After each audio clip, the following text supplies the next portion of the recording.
This is the Not All Love and Light podcast. I'm your host, Romy, and my intention is to share everything that I'm learning, what I'm unlearning, and everything in between. Because growth is not all love and light. It's shadow, it's rebirth, and choosing yourself over and over again. Thanks for being here. Let's get into today's episode.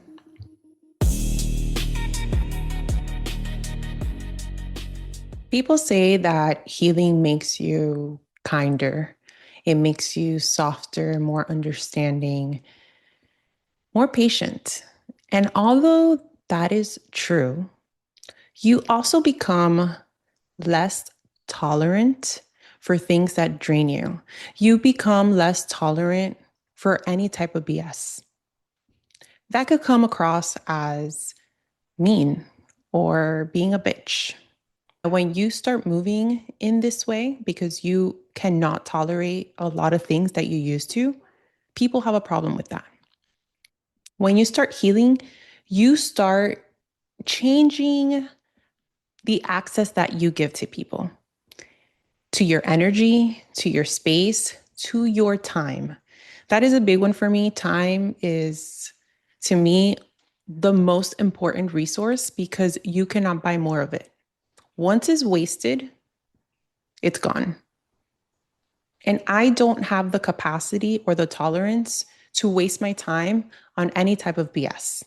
Even though when you are on this journey, you do become more empathetic, you do understand people a little bit better because you see where they're at. You could see when somebody's projecting something onto you. So you could be a little bit more understanding, but that doesn't mean that you become more tolerant. You actually become less. I believe that the more you heal, the meaner you are perceived, the meaner you are.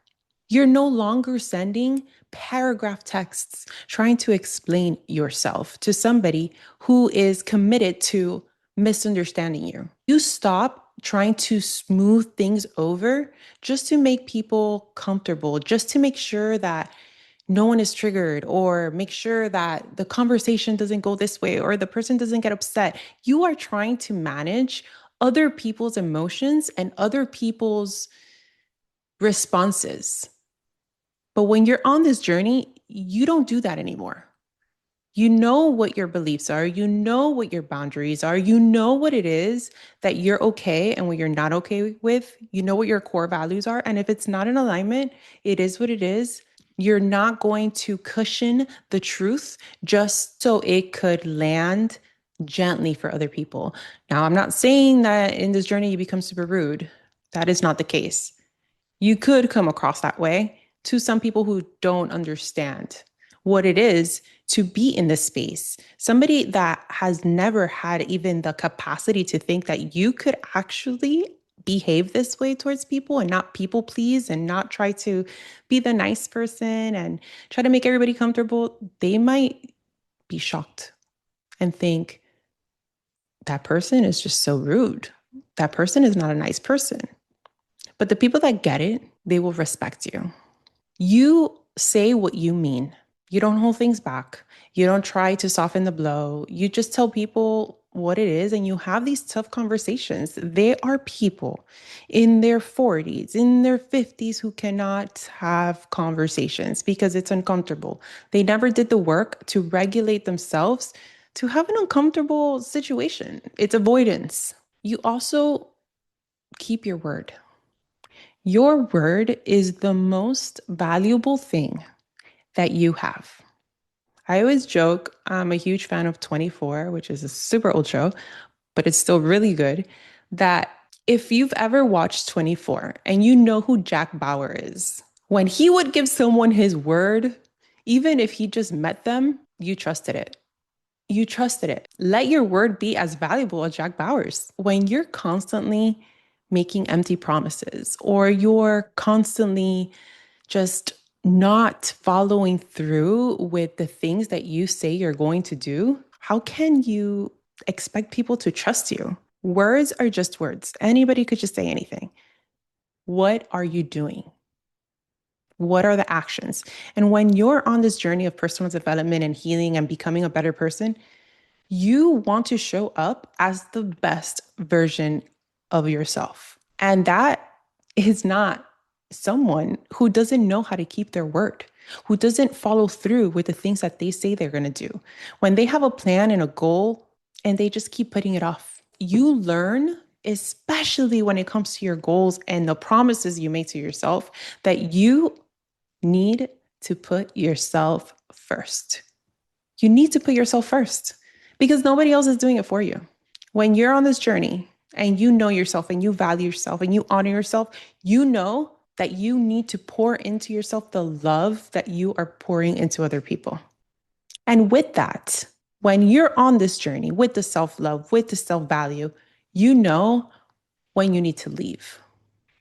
When you need to leave the relationship, when you need to leave the job, when you need to leave the friendship, when you need to leave the party, doing things you don't want to do just to please other people. People that have healed that, the people pleasing, they don't do that. The more people start realizing that this is the way that people need to be, the less dramatic things will be. Nowadays, everybody gets offended over everything. It's crazy how many people you offend just by living your life and doing the things you want to do. People get mad. People get so mad, and it's none of their business. The more that you heal, you become someone new. You become somebody that is almost unrecognizable. And that's why when you're on this journey, I don't like to say lose people because I don't think it's a loss. I don't think it's a loss if you are getting better and the things around you are getting better. Your bank account looks better. Your relationships looked better. Your work looks better. You look better. But then at the cost of people leaving your life, I hate to say losing people because that's not a loss. It's not a loss. And those same people might think that you've become cold and that you're mean and that you only care about yourself. I mean, if I'm not caring about myself, who else is doing it? Because you're only caring about yourself because you only care about what you get from me. Even in this dynamic where the person thinks I'm so selfish, it's because they're not getting what they want from me. It comes from people who benefited from my patience, benefited from my flexibility, my availability. When the healing starts integrating, you stop trying to be so polite all the time. I actually saw a reel yesterday, and it was a video of this woman at a bar with this man, and he was trying to get her number. The man was pushing himself on her, and she was not polite. She was telling him, I do not want to talk to you.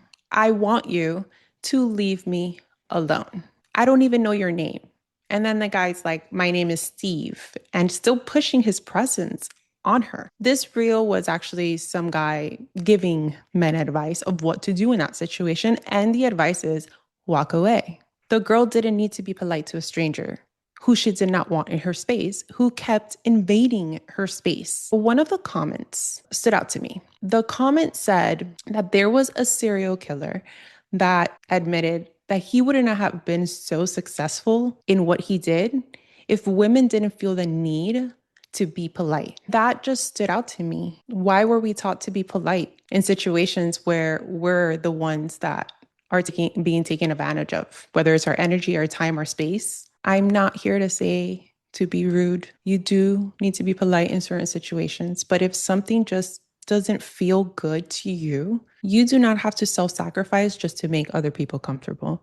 You do not have to figure out how to walk around eggshells to see how you're going to tell someone something to make sure that they don't get upset. That's not your job. Your job is not to regulate other people's emotions. And when you get to this point where you understand that, you will have so much peace. Because do you know how exhausting it is to always think about other people and how to make sure they don't get upset and how to make sure they're not bothered? That's exhausting. That takes so much energy out of you. The responding right away, giving explanations that You don't owe. And some of you over explain for no reason. You're giving people an explanation as to why you can't do the thing, or you say no and explain all of this stuff. And honestly, the person probably doesn't even care. You're just talking so much. The person probably just wants you to be quiet and keep it moving so they could figure out who else could help them. You get more clear. You don't want to be caught up in the same situations that you were in before.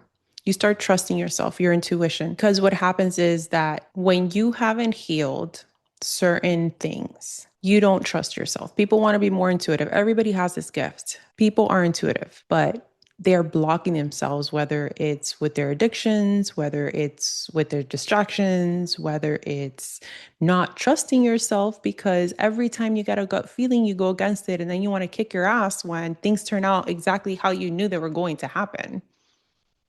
And you knew it. I knew this was going to happen. I knew it. But you don't trust yourself, or you start outsourcing your intuition to everyone. When you know something, you start asking everybody for advice to make sure that you're doing the right thing. You don't do that when you become self-assured and you trust yourself, because you know, I just got to feel something and I already know. I don't know why I have to go here, but I'm going. I don't know why I don't need to talk to this person, but I'm not. And this is a journey.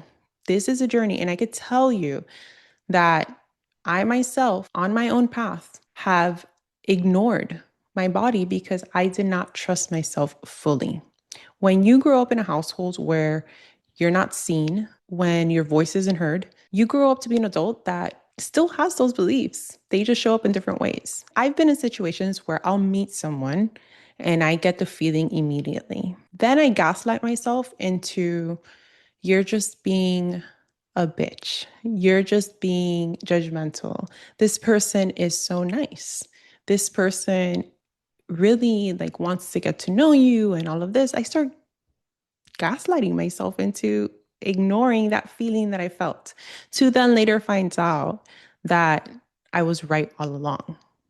I don't do that anymore. Whether it takes a couple months or it takes a year or two, I always find out everything. I feel that's not talked about enough. Gaslighting yourself when you know something in your body, you have a feeling about someone, a feeling about something, and you ignore it because there's no physical evidence. The more you trust yourself, the better your intuition is going to get. I used to think that everybody had some good in them. I would try to see the good in everyone.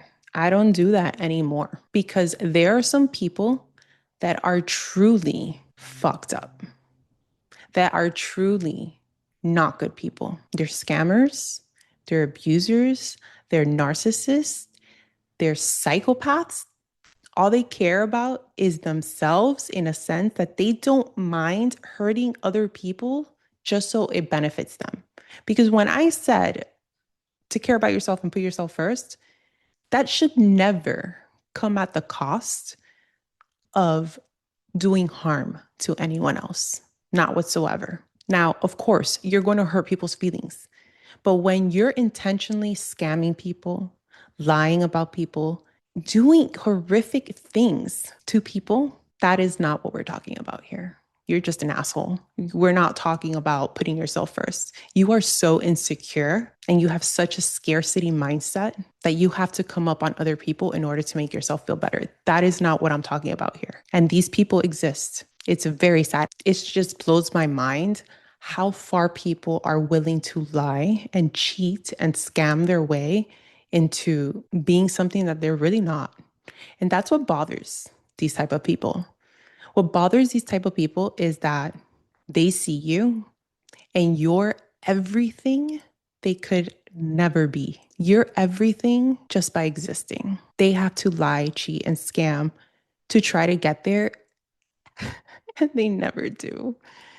And it crumbles and masks get heavy and people start realizing who people really are. I want to talk about forgiveness when you're on this path, because you could be a very forgiving person, but that doesn't mean I'm going to allow you back in my life. Now, there's circumstances where I have stopped talking to some people and now I have the most amazing relationship with them. And the only reason that works is because during that process of that break, we were individually working on ourselves. And when we reconnected, we're very honest. Like I said earlier, you say what you mean, and you're able to have these conversations and see people from where they were at, where you're at, where you were at, and you're able to connect in a beautiful, authentic way where you couldn't before. I'm a very forgiving person. If anybody ever wants to have a conversation with me because we've had whatever issues in the past, I will have a conversation with them. I respect the relationships that I once had. They were special to me in some type of way. There's a difference between having issues because of miscommunication. We are not on the same place in our healing journey. There's projection, whatever. There's a difference between having issues with someone and falling off and not talking to them because of that. But when you intentionally study me, get to know me, manipulate yourself into my life, and see how it is that you could get what it is that you wanted from me, then you purposely try to ruin my reputation. That type of person, I forgive for my own peace. I will never allow that type of person back in my life. You need to be careful with who it is that you mess with, because you don't know who's protecting them in the spiritual world. People think that I'm out here doing witchcraft on them because their life literally goes into shambles when they mess with me. And I will not waste my energy or even my candles on pieces of shit. Things take care of themselves, especially with the Saturn placement that I have. It's always their material stuff and their money. So if you like money, be nice to me, because I literally don't need to do anything. Everything takes care of themselves. And when you have that confidence and that security, you don't waste your time and your energy on trying to get revenge, because the biggest revenge is when things reveal themselves. But I'm not allowing anybody back into my life that intentionally tried to hurt me and my family. I choose peace over anything else. When you're on this journey, that is what you choose. You choose peace. Everything that they've tried to do to destroy you, to destroy your reputation, to destroy your life, didn't work. You're actually doing so much better. Healing doesn't make you easier to deal with. You know where you stand. You know what your values are. You know what it is that you want. And if anything is not in alignment with that, you let it go. You don't force things. You walk away. And if that makes you mean, well, then so be it. Thanks for joining me today on today's episode. It is greatly appreciated. If this episode resonated, hit something within you, share it, subscribe, leave a review so we could keep reaching the right people. And remember, it's not all level 9.